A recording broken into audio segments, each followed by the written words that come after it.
¿La iluminación está bien?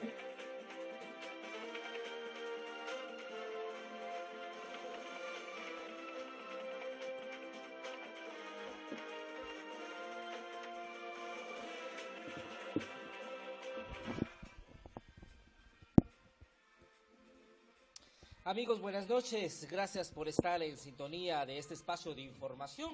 20 horas con 5 minutos en punto y salimos en simultáneo a través de las diferentes cadenas de comunicación que se unen a lo largo de la provincia de Loja.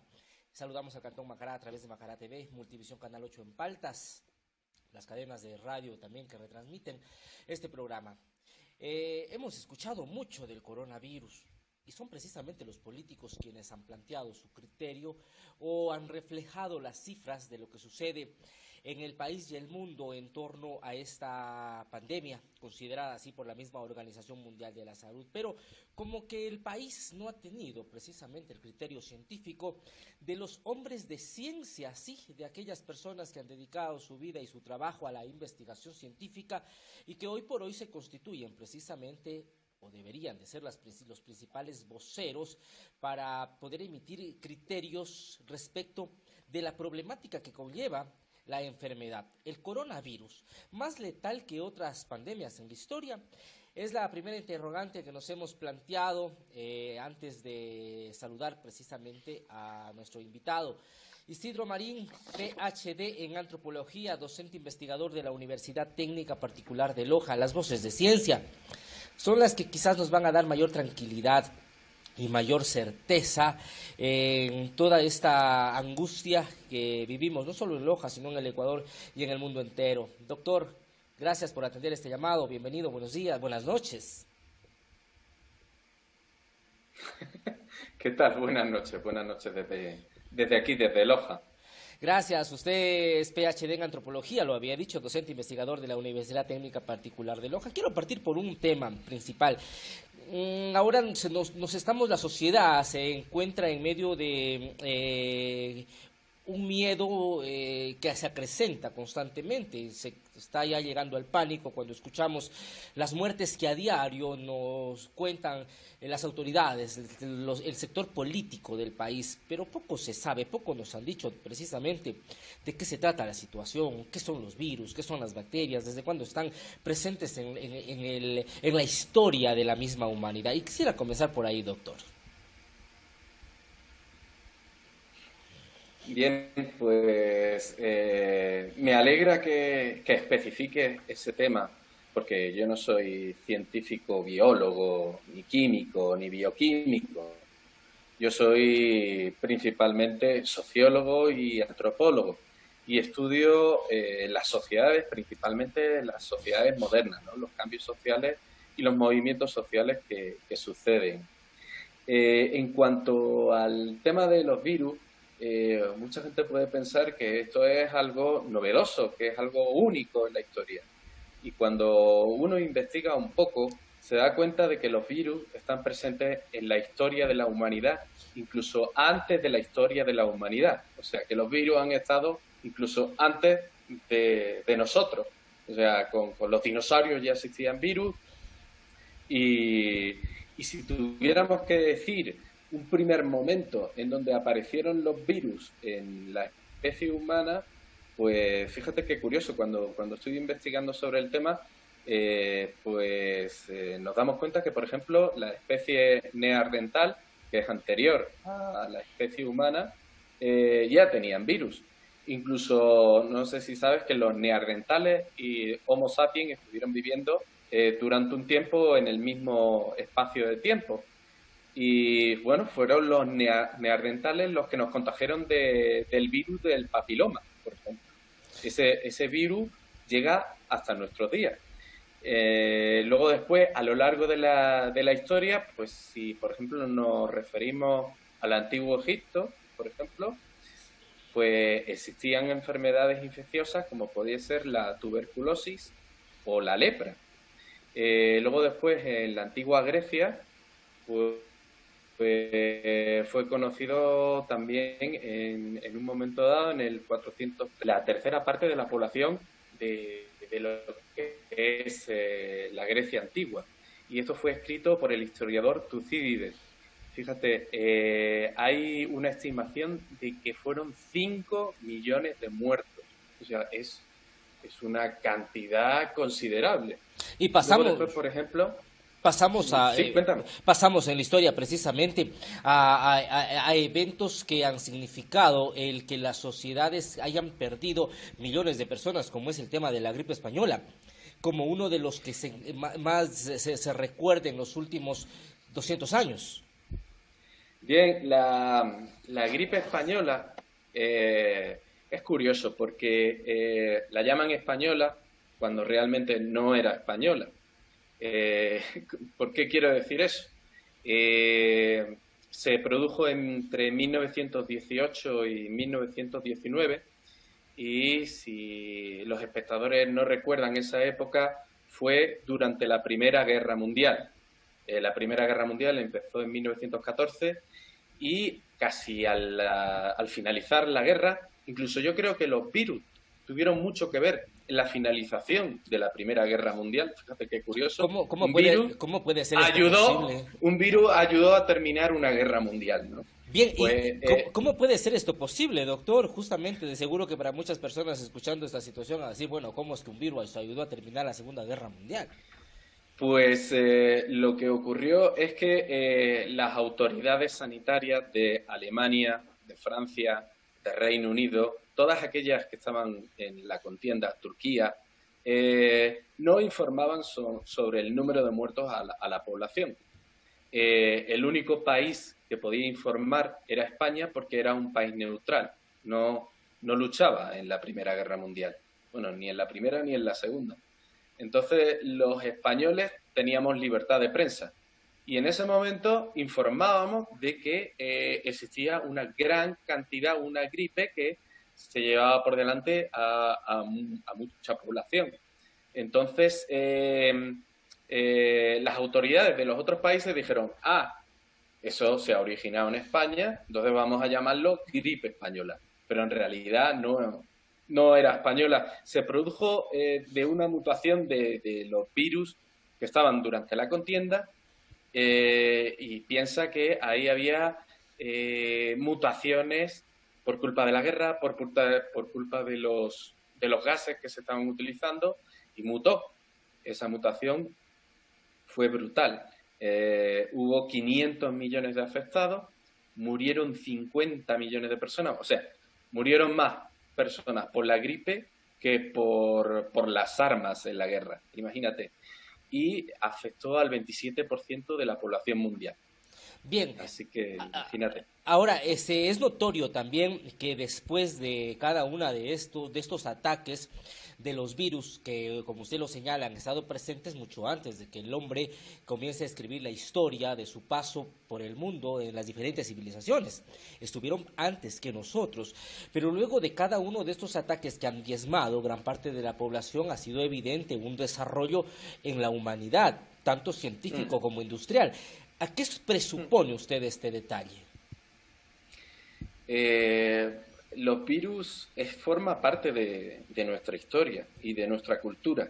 El problema es que hace bastante tiempo que no tenemos una pandemia, porque, por ejemplo, los virus anteriores, pues estoy pensando, por ejemplo, en el virus del ébola, se quedó contenido en ciertos países del África subsahariana, como fuese Guinea o Sierra Leona. Ahí se originó el ébola precisamente, ¿verdad? De los relatos Correcto. históricos. Pero hay un antecedente que yo estaba revisando previo a la entrevista para tener elementos precisamente de poder dialogar con usted, que existe ya en los reportes, inclusive, de la época de los romanos, en las conquistas que llevaron también por todas partes del mundo los romanos, de que ya sucedió un brote de una enfermedad que provocaba los mismos síntomas que el ébola, esto es, el sangrado por todos los orificios del cuerpo, pero mágicamente desapareció.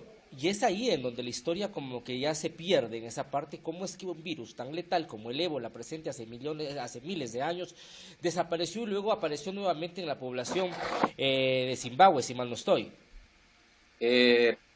Bueno, esas son cuestiones que... el tema es que no tenemos de los romanos esos indicios de que sea ébola. Exacto. Ellos lo llamaban a todo peste. Ajá. En concreto, la peste era la peste antonina. Perfecto, exactamente, la peste antonina. Pero cuyos La peste síntomas eran antonina parecidos. o peste de Galeno, que sucedió entre el 165 y el 180 de nuestra era. Y se piensa, bueno, en los relatos que yo he estado leyendo, se piensa que era viruela, ¿vale?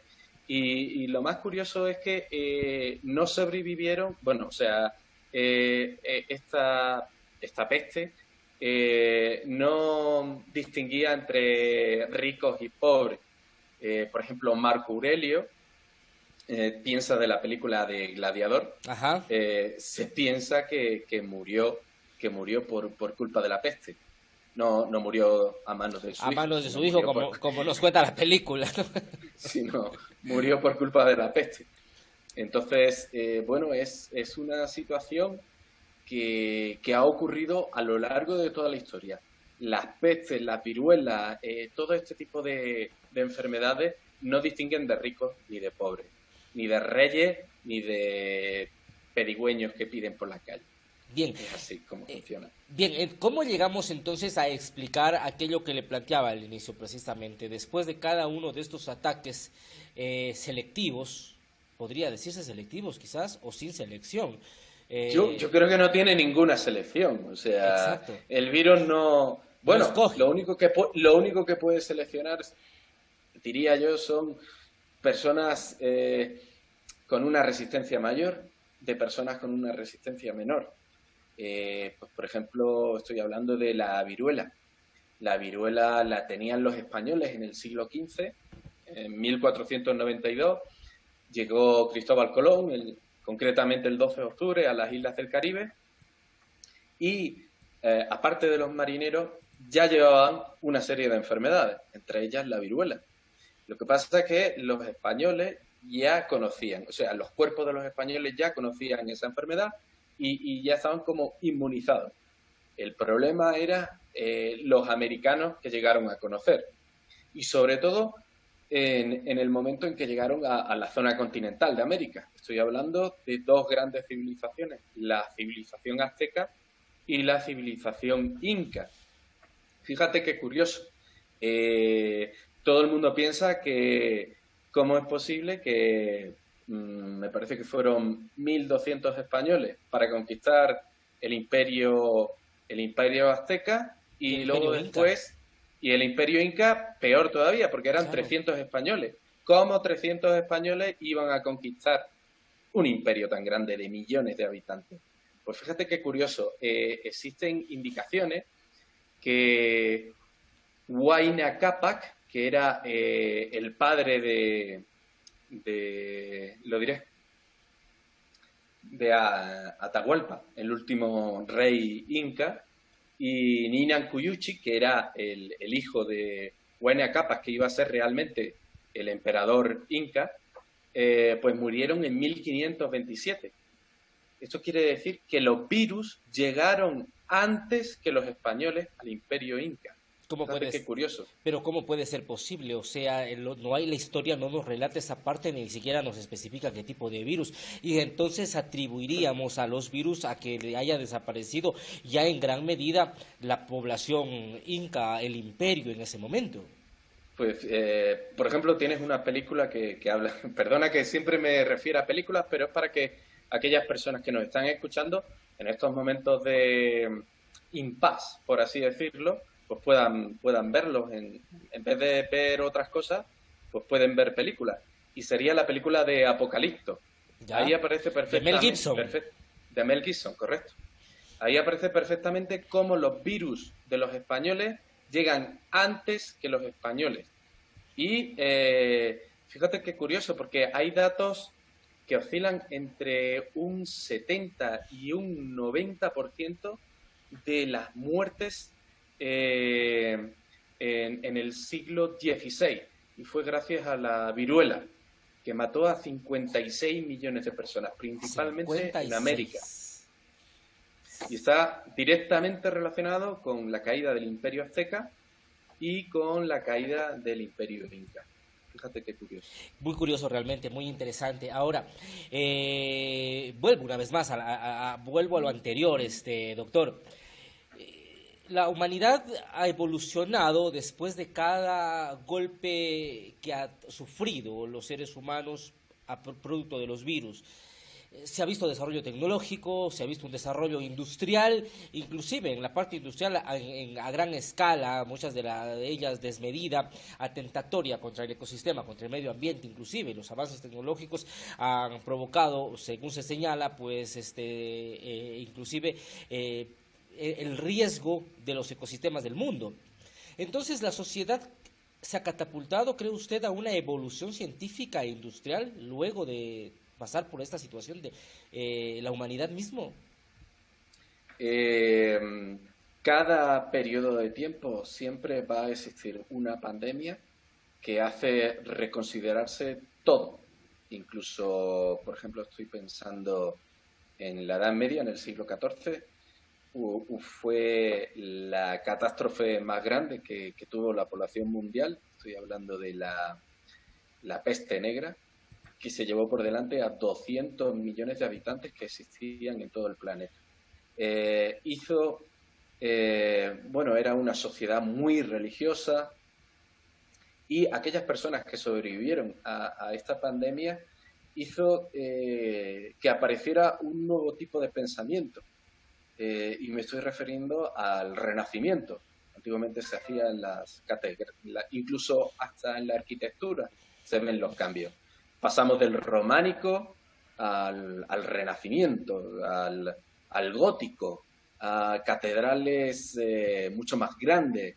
Y todo es debido a los desarrollos tecnológicos y también a los desarrollos en el tema de la salud. Piensa que anteriormente a esta peste bubónica lo que se realizaban a las personas era sangría, era cortarle las venas para que pudieran sangrar, y así la fiebre se reduciría. Lo que pasa es que estaban viendo que cada vez que hacían una sangría a cualquiera de estas personas, lo que hacían era matarlos más rápidamente. Entonces hubo un desarrollo de las cuestiones de salud. Incluso también hubo un desarrollo también de la forma de vestir de los doctores. No sé si has visto alguna imagen del siglo XIV o del siglo XV en donde se ponían una escafandra. Claro, con Exacto, ese pico largote que parecía de los dioses egipcios, así. con el pico largote, y luego después una túnica de cuero hasta los pies.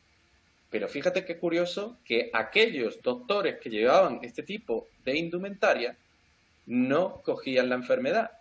Fíjate qué curioso. ¿Por qué? Pues porque los estupos, las salivas de los enfermos no les llegaban a dar. Entonces ellos podían trabajar. No sabían exactamente la causa, pero el efecto sí que lo sabían. Aquellos que llevaban escafandra y llevaban el traje no se contagiaban, y aquellos que estaban libres, pues sí se contagiaban. Bien. Fíjate qué curioso. Interesantísimo, doctor. Ahora, ¿cree usted de que los seres humanos mismos evolucionen con cada ataque de los virus? Por ejemplo, en la misma peste negra, usted ya lo señalaba, la historia mismo nos lo cuenta. 200 millones de habitantes, casi el 20% de la población mundial o el 40% en esa época. Las cifras... Incluso yo diría hasta el 50% de la población mundial. Significa que el otro 50% de la población mundial gozó de un mejor aire, de un mejor ecosistema, de un mejor acceso a... Claro, y gozaron de los recursos de todos aquellos que murieron. Exactamente. Después de aquellos años, hubo un regocijo por parte de la población, porque claro, hubo mucha gente que tuvo más dinero, que tuvo más recursos, que vivió mucho mejor. Pues sí que es cierto. Y aparte, estas personas que sobrevivieron, pues tuvieron mayores recursos genéticos, por así decirlo, para una futura pandemia. O sea, su organismo mismo se adaptó al virus para tener los anticuerpos necesarios y volverlo a la siguiente generación resistente a ese virus. Correcto. Lo que pasó es que la población americana no estaba preparada para eso. La población americana no tuvo ni peste, ni tuvo, por ejemplo, viruela, hasta la llegada de los españoles. Entonces, imagínate qué es lo que sucedió si la peste ocurrió en el siglo XIV, en el siglo XVI, que fue cuando ya los españoles llegaron al territorio continental, pues bueno, fue un desastre. Los españoles incluso no sabían por qué morían tanto. Incluso se cuentan las crónicas que los españoles llegaban a ciertos pueblos o ciertas ciudades y ya las encontraban vacías. No había supervivientes, estaban todos muertos. Y eso mismo ocurrió en el siglo XIV, en la peste negra. Hay muchos pueblos españoles que, que nadie sobrevivió y Bien. se les llamaron pueblos malditos. Entonces ahí nadie volvió a vivir. Incluso esos pueblos malditos aún siguen existiendo y la gente puede seguir visitándolos, ¿no? Ahora, ¿de dónde surgieron en ese momento? ¿Qué nos dice la historia, por ejemplo, en cada uno de estos relatos que usted nos está comentando, doctor? ¿Cómo surge el brote? ¿Por qué surge el brote? Ahí es interesante también esta parte de la gripe española, por ejemplo. Según estaba revisando antes de la entrevista, se da el brote en dos hemisferios al mismo momento. Entonces yo me preguntaba cómo es posible de que en dos hemisferios diferentes haya existido el brote del mismo virus. Bien, existen dos teorías, ¿vale? Según lo que yo he leído. La primera teoría es que surge únicamente de territorio europeo en donde estaba la contienda. Y es por el tema de una mutación de una gripe normal. Hay una mutación por culpa de la guerra y entonces provoca el caos en Europa y luego después hay personas que están contaminadas y que pasan a América. Esa es la primera teoría. Pero hay otra teoría. Esta teoría que yo te voy a comentar no está muy, por así decirlo, validada por el mundo académico, ¿vale? Pero es una teoría que he leído. Y es que los virus provienen del espacio exterior, ¿vale? En los Eh, cometas. sí. Entonces, pasan en la atmósfera y llegan primero a zonas elevadas. Los primeros seres que tienen estos síntomas o, bueno, estos contagios son las aves. Y las aves se lo transmiten a otra serie de animales, llegando finalmente a la especie humana. Bueno, son dos teorías, una más reconocida, otra menos reconocida. Y bueno, en el mundo científico se le llama paradigma. El paradigma principal es el primero que te he dicho. Bien. Es en Europa y se difunde por el mundo entero. El segundo paradigma, que es una teoría que no es dominante en la comunidad científica, pero bueno, es una teoría que hay ciertos autores que hablan de que los virus provienen del espacio exterior. Bueno, usted le cuento que he revisado también esa parte justamente de los relatos. Hay teorías interesantísimas respecto de los virus que vienen del cosmos, del espacio, y me inclino más por el segundo paradigma, porque es que en el primero, por ejemplo, hubiesen demorado quizás meses hasta que de un hemisferio a otro hemisferio, desde España a pasar al otro hemisferio y se haya dado otro brote, pero fue simultáneo, en el mismo día en los dos hemisferios. Pero A bien. ver, te cuento. Perfecto. Estuve leyendo que mientras se sucedían los casos en España y en Europa, en una zona de Alaska existía también la gripe. ¿Y cómo es posible? Si no hay contacto entre Europa y Alaska. Claro. Se cuentan que en muchas poblaciones de Alaska, sobre todo de la población inuit, murieron casi el 90%, mientras que los europeos tenían un índice de supervivencia superior, del 40 o el 50%. No se sabe cómo, pero así es como tú dices. sucedió en dos sitios. Y además también es muy curioso, estuve hablando con mi familia para preguntarle sobre el caso de la gripe española.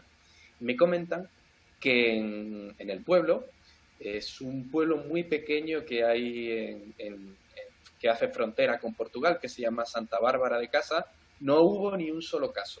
Fíjate qué curioso. ¿Por qué? Y pues no lo sabemos. Según mis familiares me comentan que es que antiguamente no había mucho contacto con otros pueblos, que la gente vivía en el campo y que por eso no hubo contagio. El Pero aislamiento. fíjate qué curioso, porque ahora con el COVID-19, con el coronavirus, en mi pueblo, bueno, en el pueblo de mis padres, en Santa Bárbara de Casa, ya ha habido varios casos. Fíjate qué curioso. Claro. Una pandemia que mata a millones de personas, 50 millones de personas, no llega a un pueblo perdido en España.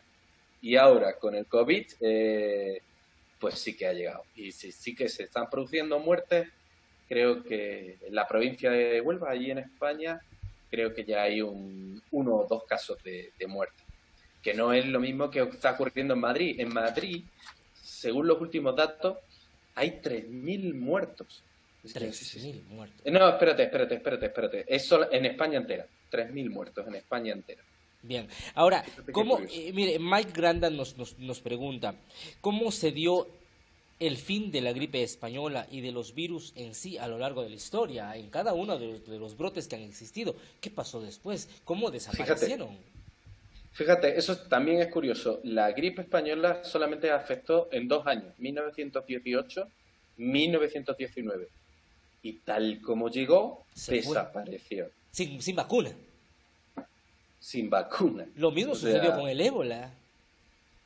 el ébola es desde el año 2014 hasta el 2016. Fueron 2 años.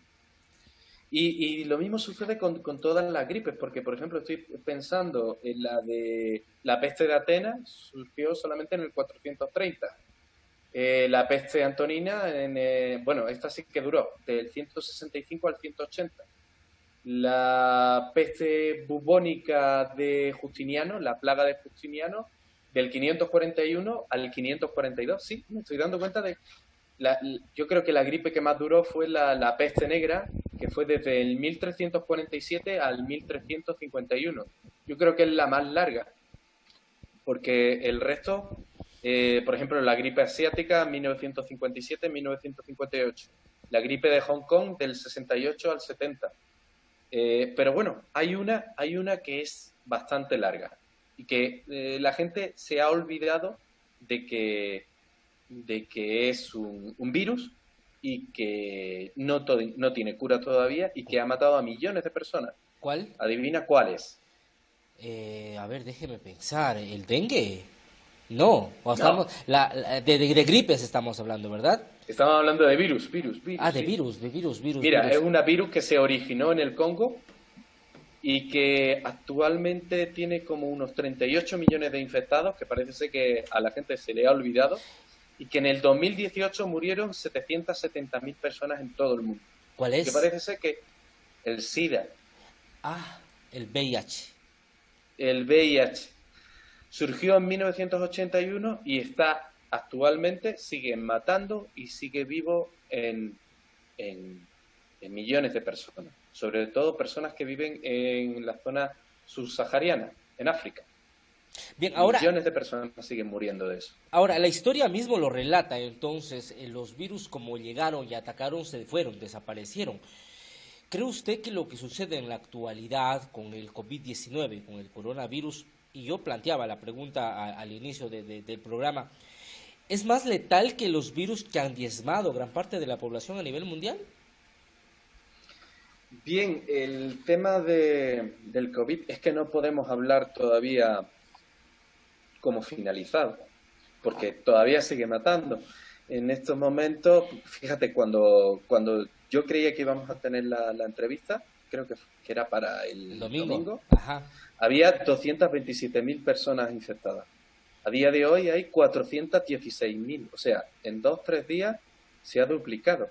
claro. Eh, de temas de muertes, pues tenía apuntado 14.500. A día de hoy, o sea, 2 días después, son 18.500, son 4.000 personas en 2 días, 3 días. Entonces no podemos decir hasta dónde llega, ¿no? Por ejemplo, cuando estuve haciendo mi ranking, como tú me comentaste, pues Ajá. había superado, por ejemplo, al ébola. El ébola mató a 11.300 personas, pues nosotros ya lo hemos superado. O sea, el COVID-19, el coronavirus, ya ha superado al ébola. Sí, sí. Y ha superado al MERS, que es del año 2012, que mató a 850 personas en Arabia Saudí. Y bueno, ahora estamos pues por el cólera. ¿Ya? Bueno, o la peste del siglo XVIII, que se llevaron a 600.000 personas. Estoy viendo los datos, o la gripe porcina del año 2009-2010, que se llevó a 200.000 personas. Fíjate, ya nadie se acuerda de la gripe porcina, Claro. que se inició en México, pues se llevó a 200.000 personas por delante. Bueno, pues todavía queda margen para que no se lleve a tantas personas, ¿no? Bien. Yo creo que la gripe porcina, la gente no tomó medidas y por eso hubo tantas muertes. Y creo que el presidente de México todavía no está tomando medidas. Incluso alardea de que los mexicanos son personas fuertes y tal, cuando ya ocurrió en su propio país una desgracia tremenda, ¿no? Parece que no, los, los políticos no piensan en las consecuencias. Bueno, Exactamente. después de 4 años ya verá cuáles son las consecuencias. Exactamente, y es por eso lo que manifestaba, es el sector político el que hasta el momento en Ecuador puntualmente se nos ha dicho o se nos trata de informar respecto al avance del coronavirus en cifras que realmente nos alarman, nos preocupan y lógicamente que dan miedo. Pero no ha habido el aporte científico que recién también lo estamos teniendo nosotros con usted Y para poder probablemente justamente haya más conversarlo. personas, pero Sí, doctor. fíjate, el tema de la cuarentena, dime, el tema de la cuarentena no es algo nuevo. ¿Vale? ¿Ya? El tema de la cuarentena ya en la Edad Media, por ejemplo, la ciudad de Venecia, a cada barco que llegaba, le hacía estar 40 días en una isla y si los marineros no presentaban síntomas de ninguna enfermedad, podían entrar en la ciudad y podían descargar la carga que tuviese el barco, ¿no? Entonces, este tipo de cuarentenas se han tomado durante todas las enfermedades que han ocurrido. O sea, no estamos acostumbrados, pero sí que ha sucedido y sí que ha sido efectivo para el tema de que no aumenten el número de muertos. Es una medida que, ya te digo, no estamos acostumbrados, pero que a lo largo de la historia ha sucedido y ha sido una de las formas más efectivas para que no se desarrolle con tanta virulencia el número de muertes. ¿Sería entonces nuestra única arma en este momento de defensa en contra de la propagación del virus el mantener estricto cumplimiento de esa cuarentena, de ese aislamiento, de ese no contacto físico con las personas durante el tiempo que han estimado las autoridades y esa estimación producto de qué sale, doctor? Bueno, en tema de demografía se estudia el tema de que son los picos. Pico de muerte, pico de natalidad, pico de mortalidad. El problema es que en Europa en estos momentos no se ha llegado al pico. Por ejemplo, en China sí. Entonces las autoridades sanitarias y las autoridades políticas ya están dejando a la población que pueda salir, que haya un poco de más libertad de movimiento, excepto en la provincia de Wuhan. Es que el problema en Europa no es ese. El problema es que todavía sigue aumentando el número de muertos. Por lo tanto, no se puede, no tenemos vacuna, entonces la única solución es contener a la población en sus casas, restringirlo de movimiento y tratar de que los sanitarios tengan los mejores equipos para que no sean contagiados y poder tratar a las personas enfermas. Bueno, la situación en España ha sido un poco dantesca, ¿no?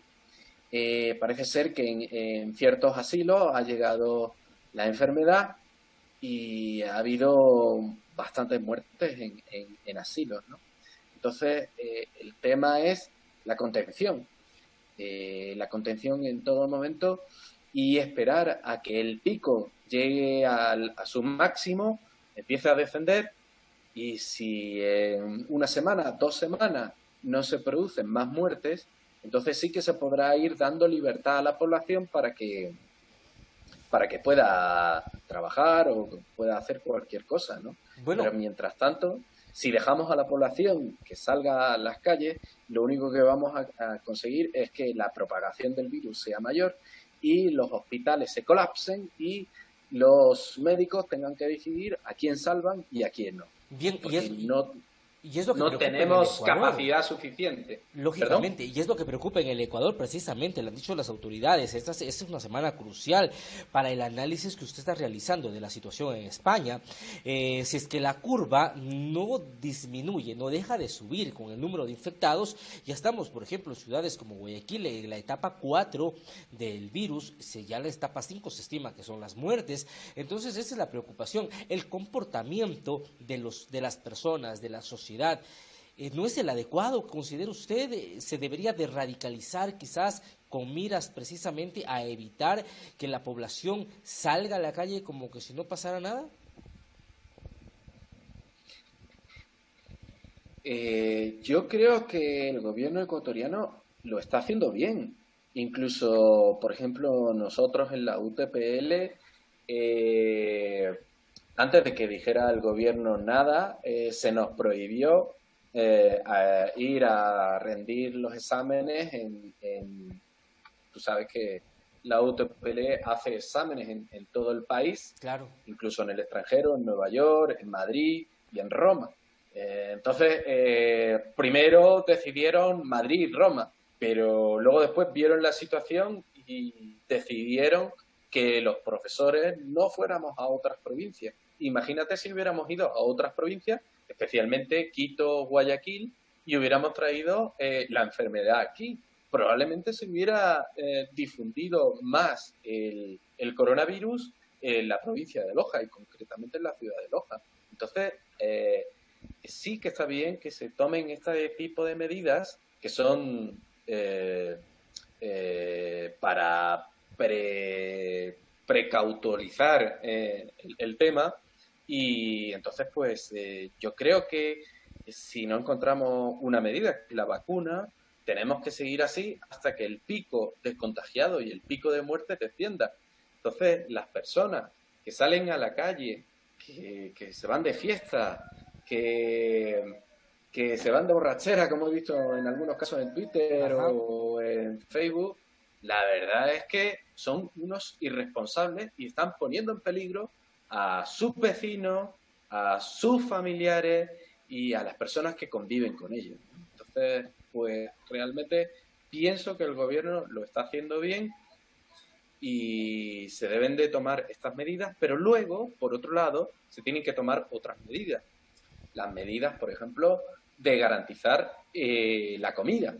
O sea, aquellas personas que tengan tiendas, que tengan, por ejemplo, un supermercado, que no voy a dar el nombre, de aquí de la ciudad de Loja, pues lo está haciendo muy bien. Solamente deja entrar a ciertas personas, no más de, imagínate, 10 o 20. X, 20 personas, imagínate, ¿no? Y tienen que hacer, la gente tiene que hacer cola y con un espacio de 2 metros por cada persona. Y cada vez que entran, se tienen que les dan un jabón y los pies tienen que pasar por un jabón también.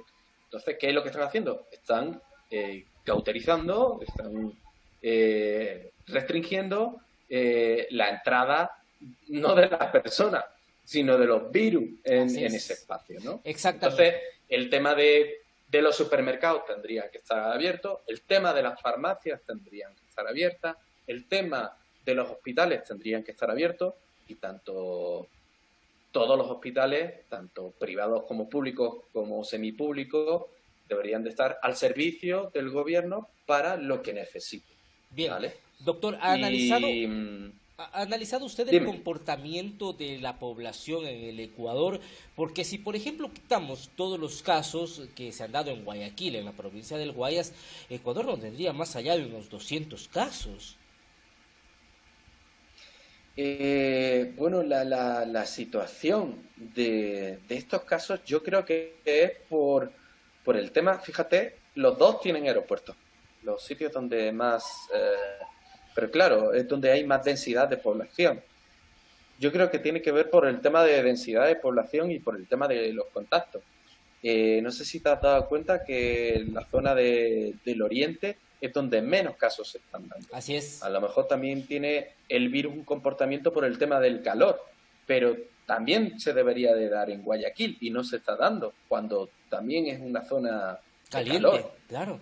Entonces, no sabemos qué es lo que está ocurriendo. Supongo yo que un biólogo, un bioquímico podría explicar de una forma mejor el tema del comportamiento de los virus. Bien, ¿a dónde se orienta la sociedad con todo esto que está sucediendo? ¿Qué pasará después del COVID-19? ¿Qué mundo nos quedará? Bueno, en principio va a haber una recesión económica bastante fuerte. Muchas empresas probablemente quebrarán. Entonces los gobiernos deberían de tener preparados este tipo de medidas. En Europa y en Estados Unidos será menos porque existen bancos fuertes, existen gobiernos fuertes que apoyarán a sus industrias y a sus empresas. ¿Qué es lo que ocurre con Ecuador y qué es lo que ocurrirá con toda Latinoamérica? Pues que no existe una unión efectiva latinoamericana, un banco latinoamericano que tome esas medidas y que apoye a los gobiernos, apoye a las empresas y esta situación lo que nos va a hacer es más vulnerable a la compra de otras multinacionales. Eso es lo que yo creo. Entonces, pues probablemente tendremos problemas de tipo salarial, de tipo económico, en el empleo, se producirán más privatizaciones de empresas públicas. En fin, esa es mi previsión para el futuro Ahora, como sociólogo. El Ecuador después del COVID-19 es un Ecuador que nos va a costar a todos levantarlo. Si en este momento nos está costando ya el poder hacer frente a la situación con aquellas instituciones que están aportando desde lo público a erradicar o a evitar que el virus se propague y que desde lo privado, sectores que se han solidarizado con lo que está sucediendo y invierten sus recursos en algunas actividades como fumigación y entrega de raciones alimenticias a quien menos tienen. Ya nos está costando, ya se está sintiendo una economía decreciente que está llevando a la quiebra a pequeñas economías. El Ecuador que se nos viene después del COVID-19 es un Ecuador que tendremos que todos arrimar el hombro o será un Ecuador insostenible. Correcto.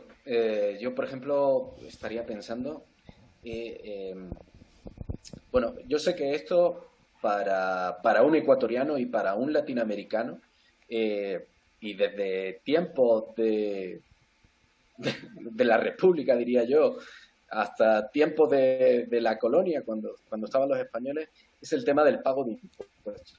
El Ajá. tema del pago de impuestos nunca ha sido fuerte en toda Latinoamérica. Cuando se ha pedido a un latinoamericano que pague impuestos, lo ha sentido como si fuera un robo. Y no es un robo. Por ejemplo, en España, cuando yo me vine para acá, para Ecuador, yo ya llevo 7 años, desde el 2013, yo pagaba en impuestos un 21% de mi salario. Y aquí se paga el 10%, el 9%. ¿qué es lo que estoy queriendo decir con esto? Pues que hay que pagar más al SRI para que el SRI tenga suficiente poder y fuerza. Bueno, y también la ciudadanía deberá de estar pendiente para que no haya temas de robo también, porque hay bastante corrupción. El tema de la corrupción también se debería de atajar, y que realmente con los impuestos que uno paga se pague la salud, se pague la sanidad, se paguen las carreteras, se mantengan las industrias públicas, se fomente a que vengan industrias inversores del extranjero, se fomente el turismo, porque si tenemos buenas carreteras, buenas infraestructuras, buenos restaurantes, la gente lo que quiere es visitar este tipo de países, ¿no? Y lo sé porque, bueno, he conocido el país desde, bueno, solamente me falta la Jalapao, a ver si alguien me lleva alguna vez para allá. Pero he conocido la costa, he conocido la sierra y he conocido el oriente. He estado, pues yo qué sé, casi en la frontera con Perú, en Zamora Chinchipe, en el cantón Nangaritza. Y las cosas que uno descubre ahí, pues no la ve en ninguna otra parte del mundo. Entonces, hay que aprovechar los recursos que uno tiene o que el país tiene, ¿no? Claro, pero Y luego después el tema de el tema de la solidaridad se hace pagando. Incluso también diría yo, imagínate, yo por ejemplo tengo una niñera, ¿vale? Pues sería, aunque la niñera no está aquí, pagándole al fin de mes para que ella pueda sustentarse también, pagando. Es la única forma, soltando el dinero. Aquellas personas que lo único que piensan es que van a perder dinero y que ahí voy a ahorrar y no le voy a pagar a mis trabajadores, lo único que está consiguiendo es fomentar la crisis. Bueno, esa es mi opinión. Bueno, bien, cada uno puede hacer lo que quiera luego después. lógicamente, pero aportamos bastante con sus conocimientos en sociología, precisamente. Sus estudios sociológicos nos llevan precisamente a tener un análisis de la situación que que estamos atravesando en la actualidad y la situación que se nos viene, que en temas económicos va a ser lo más difícil del COVID-19. Recuperar la economía, una economía que vino golpeada desde las protestas de 2019, en donde, aunque parezca mentira, sectores del país aplaudían la paralización que tuvo el Ecuador, los saqueos que existieron en el Ecuador, la destrucción de los bienes públicos que existieron en el Ecuador, que a la final nos tocó pagar a los mismos ecuatorianos millones de dólares para toda esa reactivación, y aún así no se alcanzó. Sumado a esto, tenemos una economía totalmente deprimida, y con lo que se está ya teniendo problemas con el coronavirus, es un escenario muy complicado, doctor. Sí, bueno, todas las medidas que no quisieron adoptar tanto países europeos como países, bueno, como Estados Unidos también, o como China, en un primer momento es la negación a las cuarentenas, la negación a paralizar las industrias, la negación a paralizar conciertos, la negación, toda esa negación, ¿no? Pero en un momento dado, en cuanto se te disparan el número de casos de infectados, comienzan las muertes y no tienes suficientes recursos para aquellas personas infectadas y que empiezan a morir, es ahí cuando tienes que paralizar la economía, porque si no, lo único que vas a conseguir es destrozar los pocos recursos sanitarios públicos que tengas, incluso los privados también, Bien. porque hay muchos hospitales que no aceptan a personas con temas de coronavirus. Claro. Y finalmente creas una bola tan grande que vas a destrozar la economía, la política, la religión, lo vas a destrozar todo. Entonces es el momento de estar en casa. Fíjate, en España es importantísimo el tema de la Semana Santa. Se paraliza una ciudad por el tema de las procesiones de Semana Santa y hay toda una economía floreciente relacionado con la Semana Santa. Es un turismo de Semana Santa. Bueno, pues lo han tenido que paralizar. porque si no iba a ser un desastre, ¿vale? Y hay miles de millones de pérdidas por el tema de la Semana Santa, pero creo que antes está la salud que la Así economía. es, debe de estar. Coincidimos y pensamos de que debe de para todos los sectores políticos, sociales, empresariales, primero estar la salud antes que cualquier situación. Ahora, doctor, un sistema de Bueno, gobierno. excepto ciertos, por ejemplo, aquellas personas que están investigando en el tema del coronavirus, pues deberían de seguir trabajando, incluso ayudarles con recursos. Lógicamente. El tema de farmacia, pues deberían de seguir trabajando. El tema de aquellas personas ganaderas, pues tendrán que seguir dándole de comer a sus animales. Sector No agrícola. pueden quedarse, claro, no pueden quedarse en casa, tienen que seguir trabajando, tomando ciertas medidas, pero tienen que seguir trabajando porque si ya colapsa el tema del sector primario, que es la agricultura y la ganadería, estamos ya en un peligro grave de mantenimiento del sistema. Exactamente. Ahora, en ese mismo sistema, doctor, ¿cómo funciona la situación? Estados Unidos, el presidente Donald Trump, al inicio, cuando ni siquiera tenían un caso de COVID-19 en Estados Unidos, él lo dijo, Estados Unidos no estamos preparados para el coronavirus y pidió más de 50 o 60 mil millones de dólares para poder invertirlos en aspectos médicos. Un país, una potencia, no estaba preparado, según su presidente, para esta situación. ¿Cómo entender que los sistemas médicos no vayan a colapsar o se mantengan totalmente en servicios óptimos para sus ciudadanos? En países como Ecuador. Es que el tema, por ejemplo, de Estados Unidos o el tema de Reino Unido, es que ellos tienen su propia moneda. Entonces ellos pueden generar tantas monedas como quieran, tantos billetes como quieran. El problema es, por ejemplo, para Ecuador, que no tiene un banco central. Lógico. Ni siquiera tenemos Entonces, moneda. sí, bueno, y no podemos generar mucha deuda. Incluso tenemos que pagar la deuda que se mantiene con organismos internacionales. Pues es un tema bastante preocupante, diría yo. Tendrías que preguntarle antes a un economista, que es un sociólogo o un antropólogo. Así es. Eh, pero personalmente pienso que se deberían de mantener las empresas públicas, que se debería de hacer que el poco dinero que tengamos no saliera de nuestras fronteras. Deberíamos de atraer inversión pública y sobre todo en sectores que ahora son emergentes, ¿no? Como el tema de las nuevas tecnologías. Piensa, por ejemplo, la UTPL genera dinero, pero también en Estados Unidos, en Italia y en España.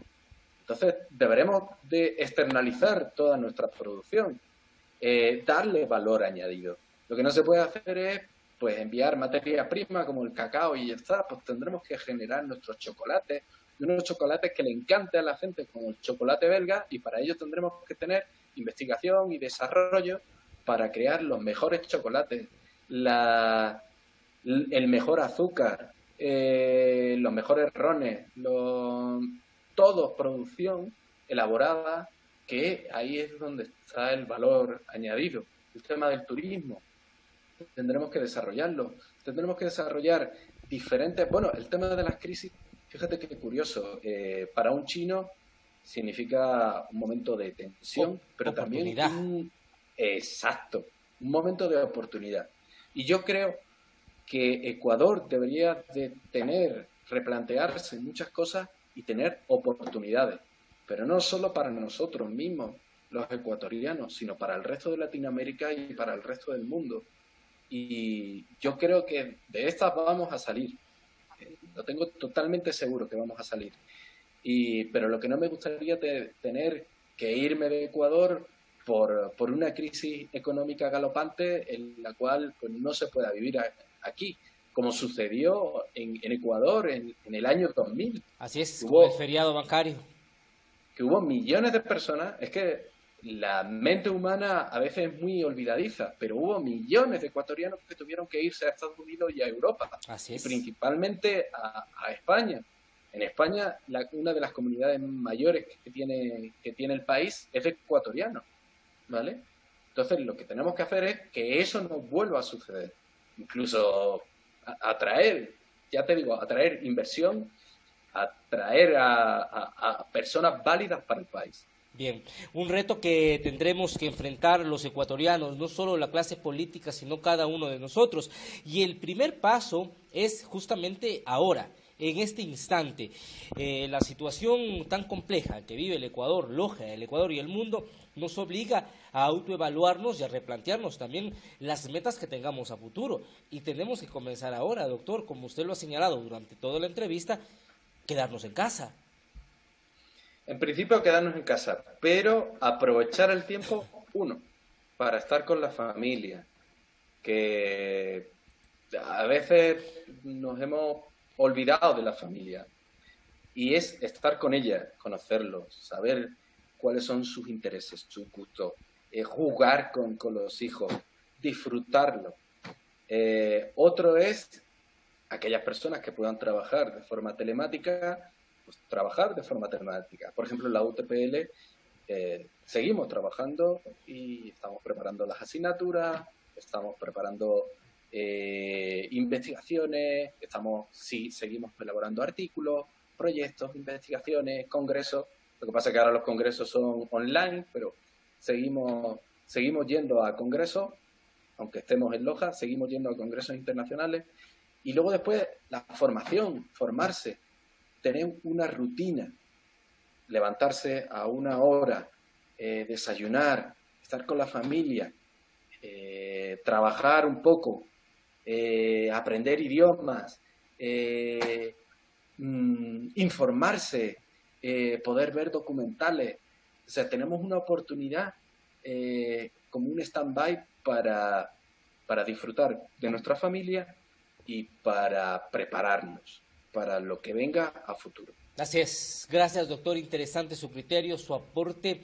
Y nada de miedo porque esto ha sucedido en otros momentos de la historia, que no vean películas de virus, de pandemia, de eso, porque si no se van a asustar y no es así, vamos a sobrevivir la mayoría de nosotros. Gracias. La gran mayoría.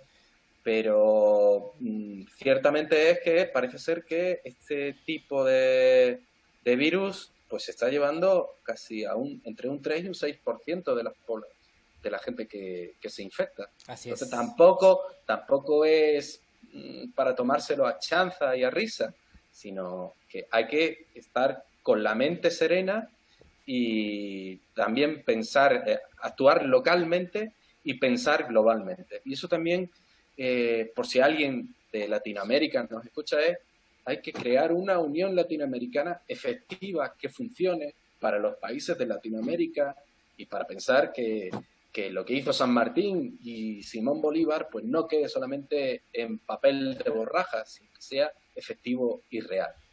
Yo creo que será la oportunidad para pensar también en un nuevo sistema político y de gobierno que saque adelante los intereses de todos los ecuatorianos. Y de toda Latinoamérica. Y de toda Latinoamérica. Hay que pensar en la Unión Latinoamericana. Coincido mucho en ese punto. Doctor, muy amable, muchas gracias. Su aporte ha sido importantísimo en esta noche. Pues nada, un saludo para todos los que nos están viendo online en estos momentos y para todos aquellos que nos escuchen en diferido. Un saludo a todos. Gracias. Desde Loja. Desde Loja, Ecuador. Gracias al doctor Isidro Marín, PhD en Antropología, docente investigador de la Universidad Técnica Particular de Loja. Un criterio científico muy importante en estos momentos.